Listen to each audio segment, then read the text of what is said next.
Salut tout le monde, j'espère que vous allez bien. On se retrouve aujourd'hui dans une nouvelle vidéo pour parler de mes favoris du mois d'avril. J'ai des favoris et j'ai des pas favoris et voilà, je voulais vous présenter tout ça. Alors je me limite quand même à 5 favoris je pense par mois, sinon les vidéos durent une plombe et je veux pas non plus faire des vidéos qui durent 3 quarts d'heure. C'est chiant. Là, ça tombe bien, j'ai 5 favoris, 5 pas favoris. Et je vais vous en parler tout de suite. Mais j'aurai pas forcément 5 flops. Hein. Voilà, les favoris, c'est plus facile d'en avoir que des flops. Et heureusement d'ailleurs. Sinon, j'achèterais des produits qui sont nuls. Donc c'est chiant. Mais en tout cas, j'ai 5 favoris, 5 pas favoris aujourd'hui à vous présenter. Donc on va commencer tout de suite. Je vais commencer par les favoris parce que j'ai envie de commencer par du positif. Tant pis, je vais finir par du négatif. Mais de toute façon, on s'en fout. Il n'y a pas forcément d'ordre. On s'en tape. On commence. Alors je commence par ma découverte fond de teint. J'adore ce fond de teint. Je vais pas faire de suspense. C'est le Hello Happy de Benefit. Là j'ai en teinte numéro 2 mais je pense qu'il me faudrait la teinte numéro 1 parce qu'il a un poil trop jaune en fait celui-ci. En fait la teinte elle est assez claire mais par contre elle a un poil jaune. Mais très légèrement. Moi je suis plus dans le rosé en fait si vous voulez en termes de fond de teint mais pas trop. Je suis plus en fait si vous voulez dans le neutre un petit peu rosé plutôt que dans le neutre un petit peu jaune. C'est un peu compliqué. Le neutre en général c'est ce qui va le mieux. Voilà. Sans sous-ton jaune, rose, voilà, moi je suis tranquille, ça va. Mais par contre, s'il y a un sous-ton, il vaut mieux que ce soit un peu plus dans le rosé que dans le jaune. Voilà, je vous ai raconté ma vie. Donc le Hello Happy, j'adore ce fond de teint. Pourtant, je trouve qu'il n'a pas fait énormément de bruit. Enfin, peut-être que j'ai loupé quelque chose, hein, je ne sais pas. Il est génial. J'adore en fait, c'est un fond de teint qui se veut naturel sur la peau, qui floute réellement les imperfections. Enfin, mes pores et tout, j'ai la peau lisse, j'ai la peau floutée. Alors par contre, il n'est pas d'une extrême courance, mais il est tellement bien pour flouter les imperfections. Moi, il me camoufle ce que j'ai à camoufler. Alors, on va dire que depuis que j'ai accouché, j'ai pas vraiment à me plaindre de ma peau. J'ai une peau qui est plutôt correcte. Grâce à un autre produit, mais qui fera l'objet... Enfin, je vous en parlerai dans une autre vidéo. Il sera pas dans ces favoris là, mais je pense qu'il sera dans les favoris du mois prochain parce que je veux continuer à l'utiliser pour être sûre de moi. C'est un produit soin, donc je veux être sûre de moi avant de vous en parler. J'ai pas à me soucier de ma peau en ce moment. J'ai pas d'imperfection, pas de boutons. Même pendant la mauvaise période du mois, ça va. Si j'en ai un, c'est le grand maximum. Donc lui il me suffit amplement en courante pour moi qui est moyenne et il est tellement léger sur la peau, il est imperceptible, il est flouteur, il est parfait. Réellement il est parfait. Donc oui je vais le racheter parce qu'en plus il est bientôt terminé. Il faudrait que je finisse quand même mes anciens fonds de teint avant mais en fait je l'aime tellement que quand je l'ai j'utilise que lui donc je sais pas. Dites-moi vous si vous l'avez testé, qu'est-ce que vous en pensez, est-ce que je suis la seule à l'aimer autant ce fond de teint? Merci. Ensuite on va rester dans le teint et là j'ai découvert ça, alors je sors je sais pas peut-être d'une grotte. C'est un produit qui existe depuis tellement longtemps donc c'est la bébé crème au ginseng de Herborian. Là je l'ai en teinte claire. Mais ce truc est génial en fait avec le fond de teint Benefit. J'adore ces deux produits. En fait ce que j'aime beaucoup moi c'est d'avoir un teint unifié, pas forcément camoufler les imperfections parce que j'aime pas cet effet ce qu'on appelle cakey sur la peau où ça fait, pour moi ça fait dégueulasse d'avoir un bouton recouvert de fond. Enfin je sais pas, je vais vous épargner les détails mais j'aime pas du tout cet effet là, j'aime bien les effets naturels sur la peau, lumineux et ces deux produits là me comblent pour ça et vraiment ça, mais c'est parfait. En plus la teinte claire elle est parfaite pour moi. J'adore ce produit mais par contre qu'est-ce qu'il est cher. Là je l'avais acheté en format voyage, je l'économise du coup j'y vais doucement mais dès que je l'ai terminé je l'achète en grand format, c'est obligatoire. Elle est tellement bien cette bébé crème. En fait je pourrais avoir que ça et le Hello Happy, mais en fait ce serait parfait. Donc si jamais j'arrive à finir. J'ai un autre fond de teint aussi que j'aime bien mais que j'ai pas utilisé depuis longtemps donc là je vais réutiliser, peut-être que je vous en parlerai le mois prochain. Une fois que j'aurai fini celui-ci je vais passer à l'autre. Mais ces deux produits là pour le moment ils sont parfaits pour mon teint et je suis bien dégoûtée d'avoir à finir d'autres fonds de teint parce que en fait j'ai envie d'utiliser tout le temps seul. Bref, j'arrête de vous saouler et je vais passer à d'autres produits. On passe à un mascara. Alors là, mascara, mais génialissime. C'est un mascara dont je n'ai pas entendu beaucoup parler. Je l'ai vu sur la chaîne de mon blog de filles, donc Hélène de mon blog de filles, qui parlait du mascara Clinique, le High Impact, mascara effet cils lifté. Ce mascara, il fait une courbure. Alors ils disent qu'il n'est pas waterproof. Ils disent pas qu'il est waterproof. Ils disent pas qu'il l'est pas, mais ils disent pas qu'il l'est. J'adore la brosse, elle attrape super bien les cils. Elle fait une courbure, mais j'ai jamais vu ça avec aucun mascara. Faudrait que je réessaye le Better Than Sex en waterproof parce qu'il est possible qu'en termes de courbure ils se rejoignent, mais j'ai l'impression que celui-ci il allonge aussi vraiment mes cils. Donc en termes de longueur et de courbure, celui-ci il est parfait. Je crois qu'il coûte 24 €, les moins 25% passent dessus, donc ça réduit quand même le prix. Il dure très longtemps. On a un effet un peu sec du produit quand on l'applique. D'ailleurs je vais le fermer parce qu'il m'en reste plus beaucoup. On a vraiment un effet, il est vraiment très sec comme mascara quand on l'applique. C'est pour ça qu'il attrape très très bien les cils, qu'il les recourbe bien. Enfin, en fait il les recourbe très bien, il les allonge très bien. Du coup comme il est sec, il sèche encore plus vite. Et du coup les cils ils restent bien dans l'air. La seule chose que j'aurais éventuellement à lui reprocher, c'est un manque de volume, mais tant pis, si je veux du volume, je rajoute un mascara qui donne du volume. Une fois qu'il a séché un petit peu, je rajoute un autre mascara par dessus et c'est parfait. Mais sincèrement je l'adore, j'ai l'impression d'avoir vraiment des faux cils avec ce mascara. Donc si vous recherchez de la courbure et de la longueur, je peux vraiment que vous recommander ce mascara, il est absolument génial. Là il est bientôt terminé et c'est comme le Low Happy, je vais le racheter, c'est certain. Ensuite on va passer à une palette. Une palette pour le teint. Alors je suis désolée, c'était une édition limitée, mais je l'adore tellement que j'étais obligée de vous en parler. Hein. Je suis pas là que pour vous faire acheter, je suis là aussi pour partager ce que j'aime. C'est la BioLite de Becca. Becca c'est une très bonne marque avec des produits teints qui sont absolument géniaux, qui sont de très très bonne qualité. Et là celle-ci, j'ai surconsommé cette palette. Je l'ai pris en teinte light to medium. Je voulais pas l'acheter en fait au début et la loge de Gabrielle donc en a parlé beaucoup et a dit qu'elle adorait cette palette. Et sincèrement je suis comme elle, j'adore le blush, il est magnifique. Vous voyez c'est des blushs, des produits qui sont bombés et bah en fait il a un côté qui est presque plat tellement je l'ai utilisé.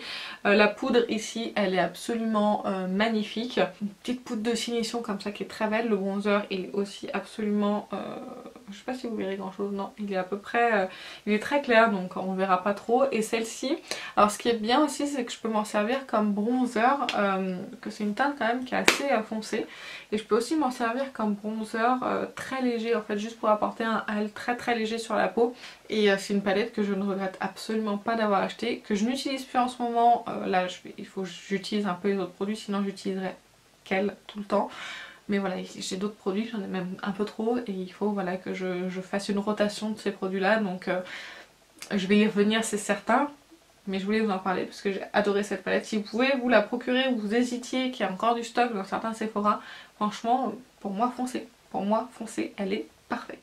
Dernier produit de mes favoris, c'est un démaquillant donc de la marque So Bioéthique, le précieux argan, huile démaquillante anti-âge.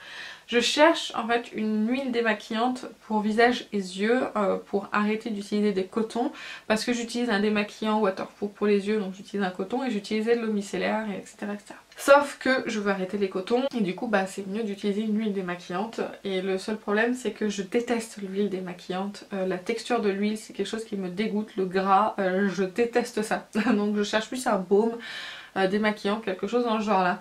Et j'en utilise d'ailleurs j'ai testé un autre, le beurre noir, je vous en reparlerai aussi pareil dans une autre vidéo, je l'ai pas encore assez testé mais il y a quelque chose qui m'intrigue un petit peu, il faut que j'écrive sur le site là où je l'ai acheté, sur le site Birchbox, parce qu'ils disent sur le site Birchbox je crois qu'on peut l'utiliser sur les yeux, sur l'emballage, le pot on peut l'utiliser sur les yeux, sur le carton c'est marqué surtout pas le mettre sur les yeux. Je l'ai mis sur mes yeux, ça m'a piqué. Donc c'est le beurre noir Natura Siberica, je crois que c'est la marque. Je suis un petit peu perdue, donc il faut que j'écrive la marque pour savoir vraiment si je peux le mettre sur les yeux ou pas. Mais de toute façon, il n'était pas très efficace. Donc passons, c'était pas le sujet de la vidéo, il n'était pas dans cette vidéo normalement. Je reviens à celui-ci. Ce que j'aime beaucoup en fait, c'est que c'est une huile un petit peu gel. Vous voyez, c'est une huile un petit peu... Voilà, c'est du gel en fait si vous voulez. Dès qu'on l'applique sur le visage, ça se transforme en huile et après on émulsionne, ça se transforme en lait. Donc j'aime beaucoup cette triple texture avec ce produit. Elle démaquille parfaitement bien le teint. Par contre pour les yeux peut-être, mais pas le waterproof en tout cas. Le mascara waterproof c'est terminé. Et d'ailleurs j'en reviens à celui-ci. Celui-ci est très difficile à démaquiller. Il est très costaud et il faut vraiment un très bon démaquillant waterproof type Mixa que j'utilise habituellement. Donc celui-ci il n'a pas du tout fait l'affaire. tant pis, mais j'utilise sur les yeux. C'est un très bon sur les yeux, non, sur le visage et pas sur les yeux. Et c'est un très bon produit que j'utilise quotidiennement quand je suis maquillée, bien évidemment, et que j'adore. Et en plus il est pas très cher, je crois que je l'ai payé 5 €, quelque chose comme ça. Donc si vous êtes à la recherche d'une huile, gel, lait démaquillant, ça franchement à tester, c'est vraiment pas mal. On passe maintenant au flop, ces produits qui m'ont déçue. Alors je commence par les bandes de cire de la marque Vite. Retire plus facilement les poils très courts. Il y a vraiment 20 bandes de cire pour les peaux sensibles. C'est dur à dire. L'huile d'amande douce et vitamine E. J'ai un problème avec ces bandes de cire, c'est qu'elles ne fonctionnent pas. Ça ne marche pas sur moi. Alors j'ai un problème, c'est que sur mes jambes je suis obligée de raser parce que j'ai essayé l'épilateur électrique, ça fait un mal de chien. Et en plus mes poils ils poussent sur la peau, ça me fait des boutons, c'est une horreur. J'ai voulu essayer ça, malheureusement ça n'enlève pas assez de poils et je pense que j'aurai le même problème qu'avec l'épilateur, c'est-à-dire les poils qui repoussent sur la peau et des boutons et c'est une horreur. Donc sur les jambes, sincèrement je vais rester au rasoir, c'est très bien. Je voulais juste essayer, on va parler un petit peu épilation vite fait. Je voulais juste essayer la lumière pulsée, l'appareil Philips qui coûte très cher. Pas le plus cher, hein, celui juste avant qui a 300 € qui est quand même déjà un sacré budget. J'ai vraiment envie d'investir. Mais j'ai peur. Donc j'ai vraiment envie d'investir, surtout pour les jambes et pour les aisselles. Le maillot, ça me fait un peu peur, surtout que j'ai ma cicatrice de césarienne, donc je sais pas trop, pourtant ça m'arrangerait aussi, mais j'ai vraiment envie d'essayer. Si jamais vous avez essayé ce produit, vous êtes un petit peu comme moi, châtain, avec pas énormément de poils non plus, mais qui sont quand même assez foncés, enfin, sur les bras non, mais sur les jambes et les aisselles oui. Et si vous avez essayé, est-ce que vous avez apprécié, est-ce que vous avez vraiment constaté une réduction des poils, enfin voilà, j'ai vraiment envie d'essayer parce que de me raser tous les 2 jours ça me saoule, que ce soit les aisselles ou les jambes. Alors les aisselles j'ai une autre alternative, j'utilise l'épilateur électrique, sous les aisselles ça passe, sur les jambes ça ne passe pas. J'ai besoin de votre avis, dites-moi ça en commentaire. J'en reviens à mon flop des bandes de cire, ça marche pas du tout, ça enlève pas les poils, c'est complètement nul. Je vais essayer quand même de les finir, hein. Il m'en reste, en fait il me reste presque tout. Voilà, je vais continuer à les utiliser, on verra bien, je vais voir ce que ça donne. Je veux pas jeter un truc complètement plein, mais voilà, je vais quand même l'utiliser. Ensuite on passe à un déodorant de la marque Mon Savon, c'est au lait bio. Non, Mon Savon au lait, ça c'est la marque, et c'est bio, aloe vera vanille. Je me suis dit tiens, aloe vera vanille c'est cool, il n'y a pas celle d'aluminium, il n'y a rien. L'odeur est plutôt sympa. L'odeur est sympa, mais par contre moi en fin de journée mon odeur à moi est moins sympa. Je sens la transpiration, hein. Pourtant je suis pas quelqu'un qui transpire beaucoup, mais alors là pour le coup c'est une horreur. J'utilise d'habitude le déodorant Schmitt qui est absolument génial et qui marche très très bien sur moi, qui me fait pas d'irritation ni rien du tout, mes aisselles le supportent très très bien. Mais j'en avais plus, j'avais terminé mon stock, que vous verrez dans des produits terminés un jour, quand ça viendra, à son tour. Et j'en avais plus, donc il fallait que je me tourne vers un autre déodorant et c'est celui-ci que j'ai choisi.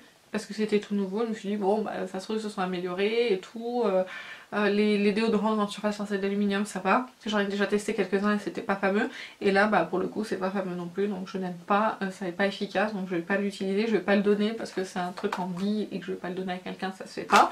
Parce que je l'ai utilisé et à mon avis il fonctionne pas, donc malheureusement soit je le garde pour les journées où je suis à la maison, mais j'ai l'impression qu'en fait qu'il me fait encore plus sentir mauvais que si je mettais rien. Donc je pense qu'en fait je vais le jeter, comme ça au moins on est tranquille. Ensuite, un produit de la marque Santifolia, c'est la lotion démêlante sans rinçage au vinaigre de framboise, brillance et légèreté. Ça m'a vendu du rêve ce truc, je me suis dit tiens c'est un truc bio, c'est génial. Moi qui ai les cheveux un petit peu secs et du mal des fois à démêler, je me suis dit ça va être génial, ça, hop je vaporise ça, c'est du vinaigre, ça va pas rendre mes cheveux poisseux ni rien du tout. Bah si en fait ça me rend les cheveux complètement poisseux, j'ai utilisé d'en mettre beaucoup. Je me suis dit la première fois j'en ai trop mis, c'est ça. J'ai relavé mes cheveux, j'en ai remis un tout petit peu, mais c'est pareil, j'ai les cheveux poisseux, dégueux, j'aime pas du tout. Est-ce que vous pouvez me conseiller une autre utilisation de ce produit? Parce qu'en fait il est plein et en fait ça m'embête de jeter ça, donc qu'est-ce que je peux en faire? Est-ce que vous pouvez me dire ce que je peux en faire? Merci. On continue avec le maquillage et j'ai un anti-cerne de la marque Too Faced, c'est le Born This Way Multi-Use Sculpting Concealer en teinte Vanilla. D'ailleurs la teinte est trop jaune, j'aurais dû prendre la teinte porcelaine je crois, qui aurait été plus adaptée, mais bref de toute façon je la change pas, qui n'est pas adapté pour moi, il ne va pas. C'est un concealer qui est très courant, je peux pas lui enlever ça c'est sûr. Par contre moi il me fait un dessous d'œil sec, cakey, dégueulasse. D'habitude ça me fait ça en fin de journée avec certains concealers, par exemple le Shape Tape, j'ai du mal à dire ce truc, de Tarte. Celui-ci, en fin de journée, il me fait un petit peu un effet sec sous le contour des yeux. Mais sinon, là je le porte et sincèrement, ça se voit pas, c'est lumineux, c'est joli. Mais par contre, celui-ci, 1 heure après, j'ai le contour de l'œil qui est vraiment pas joli. Donc je sais pas comment je vais pouvoir l'utiliser ce truc parce qu'il m'a coûté 28 € je crois. Donc un petit peu les boules, je vais pas le jeter. Peut-être essayer de l'utiliser en fond de teint. J'essaierai en tout cas. Mais ça me fout les boules parce que sur moi il fonctionne pas. Je pensais que c'était un dupe du Shape Tape mais en fait pour moi non. Et pour finir, un autre produit de maquillage qui m'a complètement déçue, c'est cette petite palette que j'ai achetée en promo lors des soldes chez MAC. C'est une collaboration avec Patrice Starr et en fait c'était un petit coffret, il y avait un petit rouge à lèvres mat, un liquide mat pardon, et cette petite palette que j'ai du mal à ouvrir. Et mais quelle déception! Je la trouvais magnifique sur le site, elle est magnifique quand je la regarde comme ça. Vous avez une espèce de vert pailleté, une couleur un petit peu neutre pour le creux de paupière. Vous avez un petit violet ici qui est très joli. Ici vous avez un marron violet foncé, c'est un peu bizarre cette couleur. Mais c'est quoi la qualité de ces deux fards là? Bon les mats c'est très bien. Mais alors les deux irisés là, irisé pailleté, il y en a un irisé, il y en a un pailleté. C'est quoi cette connerie? Je suis désolée mais c'est pas la qualité MAC, pas du tout. Je les ai trouvés horribles, surtout le vert ici. C'est une grosse déception. Je m'en suis servi 2 fois de cette palette. Je vais m'en servir pour me faire un avis un peu plus poussé. Ça se trouve peut-être moi qui ai mal utilisé les fards, mais là comme ça au premier abord, les 2 fois que j'ai utilisé, pour moi c'était une catastrophe. J'ai détesté cette palette, je suis vraiment dégoûtée. Bon ça va, je l'ai payé 20 € avec le rouge à lèvres. Heureusement d'ailleurs parce que sinon si j'avais payé plein tarif pour ça j'aurais eu les boules. Pourtant j'avais vent que les collections avec Patrice Starr étaient très bien, étaient de très bonne qualité et que c'était vraiment de très bons produits. Et là franchement grosse déception. Est-ce que vous aussi vous l'avez acheté lors des promos et vous l'avez trouvé pas top, ou est-ce que c'est moi qui ai un problème avec? Bref, dites-moi ça en commentaire. J'en ai fini avec mes favoris et pas favoris du mois d'avril. J'espère que la vidéo vous a plu. Dites-moi aussi vos favoris et vos pas favoris de ce mois-ci. On se retrouve en commentaire et je vous fais plein d'énormes bisous et je vous dis à très bientôt dans une prochaine vidéo. Salut!